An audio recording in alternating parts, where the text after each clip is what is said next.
everyone! Welcome back again sa aking channel, Anak Torquis Pinay. So for today's, ipapakita ko po sa inyo ang panibagong hairstyle na kung saan ay gagamit po tayo ng isang items na nabili ko sa store. Ayan, ito po siya. Ayan. Ipapakita ko po kung paano nga ba ito gamitin sa buhok. So, maya-maya po, i-demo ko po sa inyo yan. Bago yan, let's start na tayo. So, ayan guys, sinection ko na po yung buhok niya para po madali tayo. So, ganyan po. And then, ititirintas po natin yung buhok niya. Una, dito muna po tayo magsisimula. Ayan. Ganito po. O nga pala guys, kung bago ka lang sa aking channel, please click subscribe and click the notification, click all para lagi kayong manonotify kung halimbawang meron po akong bagong i-upload na video. Okay guys?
Ayan, pagkatapos po nyo itirintas, hihilahin po natin to ng dahan-dahan para po magkaroon ng konting volume yung tinirintas natin. Magmukha siyang malaki, ganon. Ayan. Dahan-dahan lang po kasi pwede po siyang masira. Bali, yung pinakadulo lang talaga ang hihilahin natin. Hindi po lahat. Ayan. Isa-isa lang po. So, ang ginawa ko, ito lang po yung pinaka baba ang hinihila ko. Yung sa taas, hinayaan ko na po siya na ganyan. Ayan, medyo lang. Kasi para hindi siya magmukhang buhaghag, ganyan. And then, tatalian po natin ng rubber band or sanrio. Ayan, ganyan. And then, ito naman pong kabila ang isusunod po natin na ititirintas. Ganon din po yung proseso. Katulad din po doon sa kabila.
And then, tatanggalin na po natin itong nasa likod na sinection natin. And then, pagsasamahin po natin siya, itatali po natin ng mabuti para hindi po siya masira. Ayan, suklayan po muna natin. Ayan. Talian po natin ng kahit na ano pong rubber band or kahit na ponytail pwede.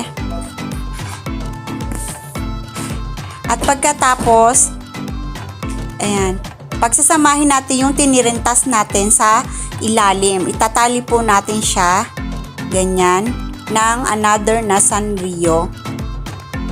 Yan, itatali po natin ng mahigpit para hindi po siya kumalas. And then, ito na nga, yung sinasabi ko sa inyo na nabili ko, ayan, ilalagay po natin siya doon sa pinaka gitna ng buhok na itinali natin. So, ayan na, o diba? Napakaganda. So, ayan guys, maraming salamat po sa panunood and God bless you all.